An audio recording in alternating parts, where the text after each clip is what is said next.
दोस्तों, आज की कहानी है ससुर जी। आप सारा दिन तो घर में पड़े रहते हैं, फिर भी आपको नए जूते चाहिए। दोस्तों, कहानी शुरू करने से पहले अगर आपने चैनल को सब्सक्राइब नहीं किया हो तो कर लीजिए ताकि आपके पास पहुंच सके हर नया वीडियो। बेटा वो ऑफिस के लिए जल्दी में निकलते हुए अपने बेटे अविनाश को अरविंद जी ने आज हिचकिचाते हुए टोक दिया। हाँ पापा बोलिए, कुछ चाहिए क्या? वो मेरे जूते थोड़े फट गए हैं। अरे पापा तो नहीं ले आओ, मानसी अपनी पत्नी को आवाज लगाते हुए अविनाश बोला। जरा देख लेना पापा को क्या चाहिए, तुम ला देना, अभी मुझे देर हो रही है, कहकर अविनाश जल्दी में घर से निकल गया। अविनाश के घर से निकलते ही मानसी ने कड़ी नजरों से अपने ससुर की तरफ देखा। आपको इतना भी नहीं पता कि घर से बाहर जाते हुए किसी को टोकना नहीं चाहिए। क्या हो गया है आपके जूतों को? सारा दिन तो घर में पड़े रहते हैं, फिर भी नए जूते चाहिए। बेटा बेचारा सारा दिन अपने हाड़ फैलता रहता है और इधर इनकी फिजूल खर्ची। अरविंद जी बिल्कुल छोटे बच्चे की तरह अपनी बहू की डांट खाकर चुप रह गए। इतना बखेड़ा होने के बाद भी अरविंद जी के नए जूते तो नहीं आए और ना ही अविनाश ने इस ओर ध्यान दिया, क्योंकि उसे अपनी पत्नी पर अंधविश्वास था कि वह उसके पिता का बहुत ध्यान रखती है। ऐसा हो भी क्यों ना, क्योंकि जब तक अविनाश घर में रहता था मानसी अपने ससुर के साथ बहुत अच्छा व्यवहार करती थी। अविनाश को दिखाकर अपने ससुर के लिए शाही नाश्ता बनाती थी। इसी विश्वास में आकर ही घर की सारी बागडोर अविनाश ने अपनी पत्नी के हाथ में सौंप रखी थी।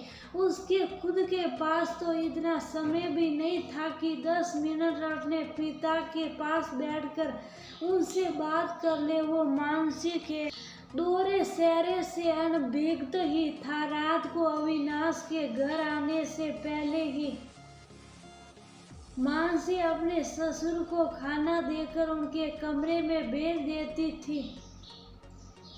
कभी अविनाश पूछता भी कि पापा ने खाना खा लिया तो मानसी कहती, हाँ पापा को खाने में देर हो जाए तो फिर अच्छे से नींद नहीं आती, इसलिए वो जल्दी ही खाना खा लेते हैं। फिर उन्हें दवाइयाँ भी तो देनी होती है ना।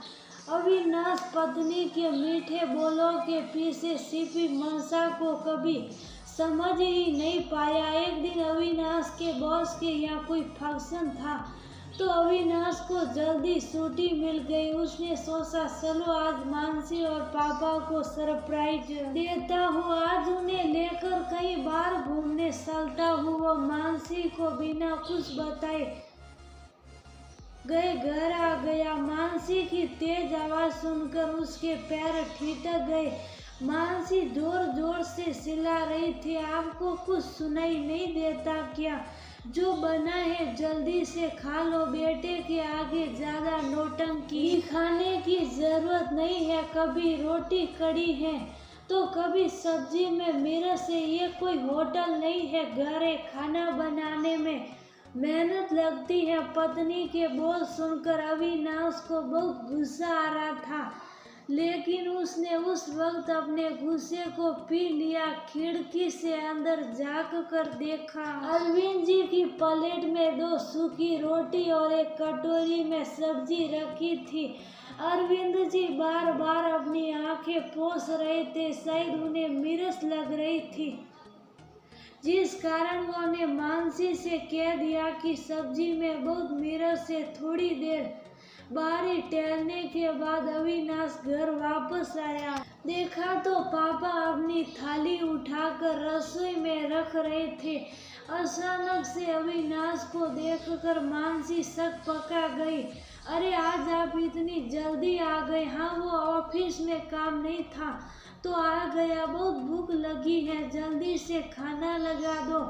पापा आपने खा लिया? अपने पिता की ओर देखते हुए अविनाश ने पूछा। अरविंद जी का मुंह थोड़ी देर पहले बहू की झिड़की सुनकर उतरा हुआ था। वह कुछ बोलते उससे पहले ही मानसी बोल पड़ी। हाँ हाँ, पापा जी ने तो अभी खाना खाया, मैं उनके लिए बस दूध बना रही थी। पापा जी आप कमरे में जाइए, मैं दूध लेकर आती हूँ और आप हाथ धोकर बैठिए, मैं खाना लगाती हूँ।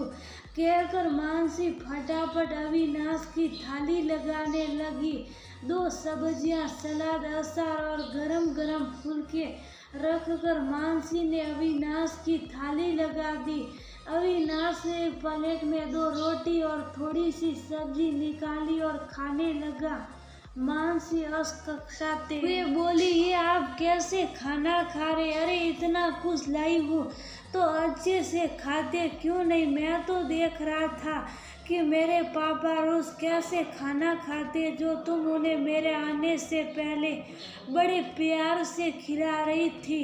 अविनाश की बात सुनकर मानसी को कांटों तो खून नहीं जी वो मानसी हकलाने लगी। अविनाश लाल आंखों से मानसी को देख रहा था। बस करो मानसी, मैंने तुम पे विश्वास किया और तुम मेरे पापा के साथ ऐसा व्यवहार करती हो। अरे आज मैं जो कुछ भी हूँ उन्हीं की बदौलत हूँ। तुम्हारी हिम्मत कैसे हुई मेरे पापा से ऐसे बात करने की?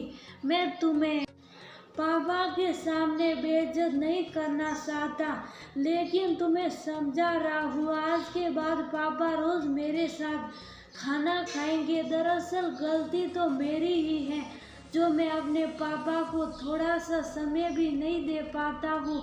मानसी डर से कांप रही थी क्योंकि आज उसका दोहरा चेहरा अविनाश के सामने सूखा था। अविनाश उसी समय अपने पापा के कमरे में गया, उनका हाथ अपने हाथों में लेकर बोला, पापा मुझे माफ कर दीजिए जो मैं आपकी तकलीफ समझ नहीं पाया, लेकिन आज के बाद आपको शिकायत का मौका नहीं दूंगा। आपको किसी भी चीज की जरूरत हो या कोई तकलीफ हो तो मुझे बेझिझक कहिएगा। और हाँ, आज के बाद दोनों बाप बेटा एक साथ खाना खाएंगे। अरविंद जी भीगी पलकों से अपने बेटे के सर पर